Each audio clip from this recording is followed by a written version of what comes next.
आज का ये एपिसोड शुरू करने से पहले एक छोटी सी बात। क्या आप भी अपना पॉडकास्ट बनाने की सोच रहे हैं? तो एंकर ट्राई कीजिए।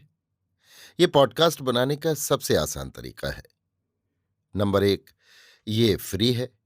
नंबर 2, इसमें कई सारे ऐसे टूल्स हैं जो आपको अपने फ़ोन और कंप्यूटर पर रिकॉर्ड और एडिट करने की फैसिलिटी देते हैं। नंबर 3, आप अपने पॉडकास्ट को डिस्ट्रीब्यूट भी कर सकते हैं, जिससे इसे स्पॉटिफाई और दूसरे प्लेटफॉर्म पर सुना जा सके। तो डाउनलोड कीजिए फ्री एंकर ऐप या विजिट कीजिए anchor.fm पर अपना पॉडकास्ट स्टार्ट करने के लिए। ये तो थी एक छोटी सी जानकारी, और अब शुरू करते हैं एपिसोड का सिलसिला।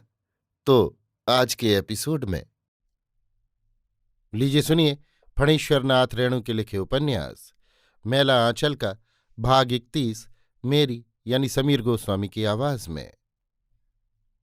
मंगला देवी, चरखा सेंटर की मास्टरनी जी बीमार हैं। डॉक्टर ने खून जांच कर देखा, काला आजार नहीं, टाइफाइड है। चरखा सेंटर के दोनों मास्टर तहसीलदार साहब के गोहाल में रहते हैं और मास्टरनी जी भगवान भगत की एक झोंपड़ी में। भगवान भगत ने गाड़ी बैल रखने के लिए एक झोंपड़ी बनाई थी, लेकिन अब अगले साल टीन का मकान देने का इरादा है, इसलिए इस बार गाड़ी बैल नहीं खरीद सका। चरखा सेंटर खुलने पर गांव के लोगों ने भगवान भगत से कहा, घर तो खाली ही है, मास्टरनी जी के रहने के लिए घर नहीं है। चरखा सेंटर का घर बनेगा तो आपका घर खाली कर दिया जाएगा। कोटा परमिट के जमाने में कांग्रेसी लोगों की बात काटना ठीक नहीं, नहीं तो कटिहार में इतनी बड़ी झोंपड़ी का ही किराया 15 रुपये मिलता। मंगला देवी ने हैजा के समय रात रात भर जाग कर रोगियों की सेवा की, और जब वो खुद बीमार पड़ी तो उसके पास बैठने वाला भी कोई नहीं। चरखा सेंटर के दोनों मास्टर साहब बारी बारी से 1-1 घंटा ड्यूटी दे जाते हैं। रात में चिचाए की माँ आकर सोती है, लेकिन बूढ़ी इतना हुक्का पीती और खांसती है कि मंगला देवी के ज्वर की ज्वाला और भी तीव्र हो जाती है। बुढ़िया जब सोती है तो इतने जोरों के खर्राटे लेती है कि पास पड़ोस की नींद खुल जाए। डॉक्टर कहता है, यदि यही हाल रहा तो संभालना मुश्किल होगा।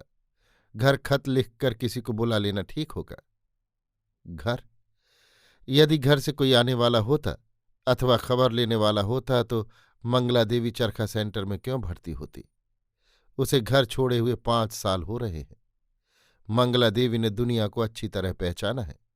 आदमी के अंदर के पशु को उसने बहुत बार करीब से देखा है। विधवा आश्रम, अबला आश्रम और बड़े बाबुओं के घर आया की जिंदगी उसने बिताई है। अबला नारी हर जगह अबला ही है। रूप और जवानी नहीं, ये भी गलत। औरत होना चाहिए, रूप और उम्र की कोई कैद नहीं। एक असहाय औरत देवता के संरक्षण में भी सुख चैन से नहीं सो सकती। मंगला देवी के लिए जैसा घर वैसा बाहर। उसका कौन है अपना? कोई नहीं। कौन? कालीचरण बाबू। डॉक्टर साहब ने कहा है कि इस झोंपड़ी में आपकी बीमारी अच्छी नहीं होगी। हम लोगों का कीर्तन वाला घर साफ सुथरा है, हवादार है। मंगला देवी यादव टोली के कीर्तन घर में आ गई है। कीर्तन घर में ही सोशलिस्ट पार्टी का ऑफिस है। कालीचरण इसे ऑफिस ही कहता है, लेकिन सोशलिस्ट ऑफिस का नाम सुनकर मंगला देवी शायद नहीं आती। दवा पी लीजिए। नहीं पीऊंगी। पी लीजिए मास्टरनी जी दवा। काली बाबू, एक बात कहूं? कहिए। आप मुझे मास्टरनी जी मत कहिए।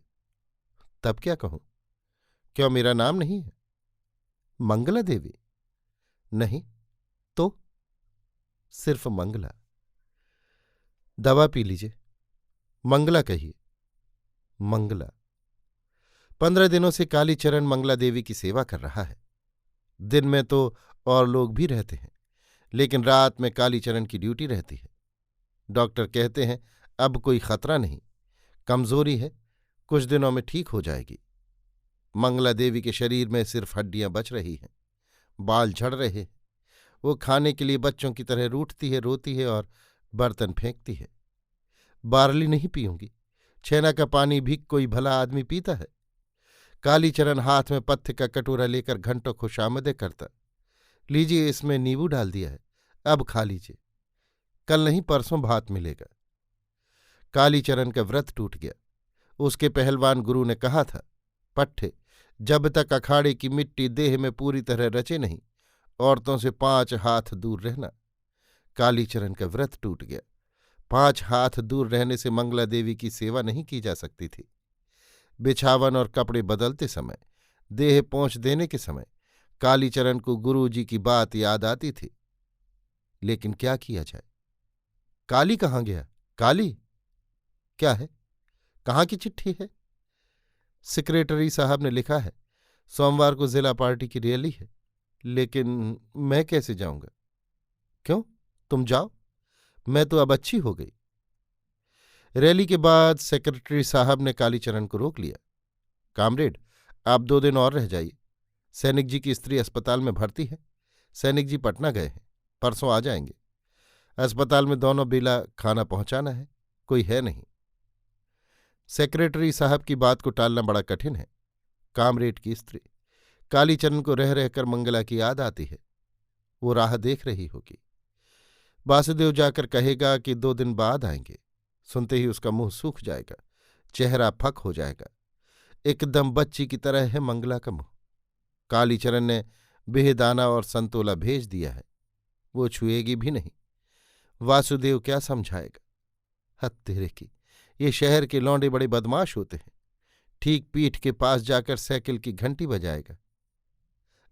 अभी तो सब खाना गिर जाता। उल्लू कहीं का, गिलास ऐसे ही धोता है। उल्लू। कालीचरण के गाल पर मानो किसी ने जोर से एक तमाचा जड़ दिया। उल्लू। उसका सारा शरीर झिनझिन कर रहा है। सैनिक जी की स्त्री ने उसे क्या समझा है? नौकर? बहन जी गिलास। खबरदार बहन जी मत बोल। बगल की खाट पर जो चमगादड़ जैसी औरत लेटी हुई थी बोली, कौन देश का आदमी है? आदमी है या भूत? बात भी नहीं करना जानता है? अरे जानती नहीं है, ग्वाला 60 बरस तक। सैनिक जी की स्त्री बोली। कालीचरण पूरा सुन नहीं सका, उसका सिर चकराने लगा। सैनिक जी भी तो ग्वाला ही हैं। कालीचरण की आंखों के आगे सरसों के फूल जैसी चीजें उड़ने लगीं। यदि किसी मर्द ने ये बातें कही होती तो आज उसका खून हो जाता, खून। कालीचरण की कनपट्टी गर्म हो गई है। मंगला दे भी तो औरत ही है। कहाँ मंगला और कहाँ ये भूतनी। गले की आवाज एकदम खिखिर की तरह है। खिखिर यानी लोमड़ी।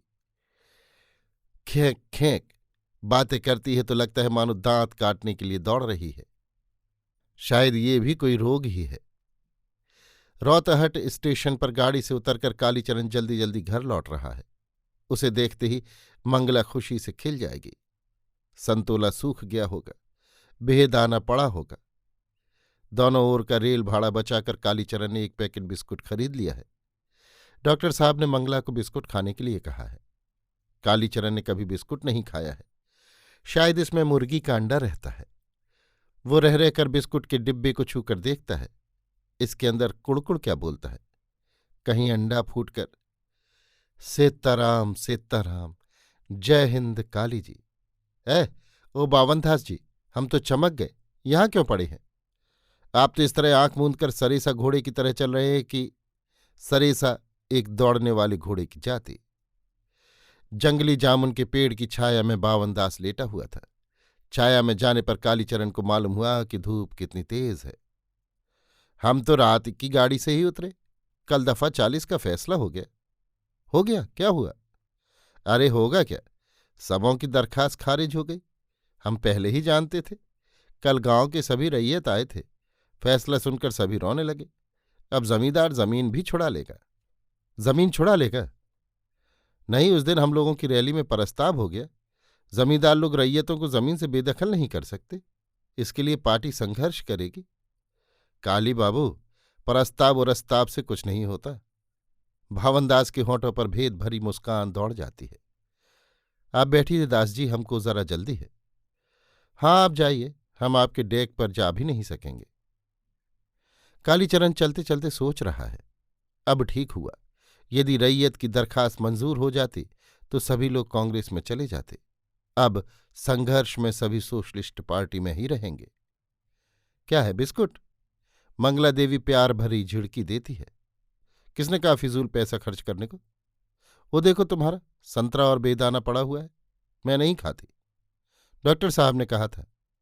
मंगला बनावटी गुस्सा दिखाते हुए कहती है, डॉक्टर साहब ने कहा था कि खुद भूखे रहकर संतरा बेदाना और बिस्कुट खरीद कर लाना। कालीचरण को सैनिक जी की स्त्री की याद आती है। उल्लू, 60 साल तक नाबालिग। खा लो मंगला, पहले तुम एक बिस्कुट खाओ।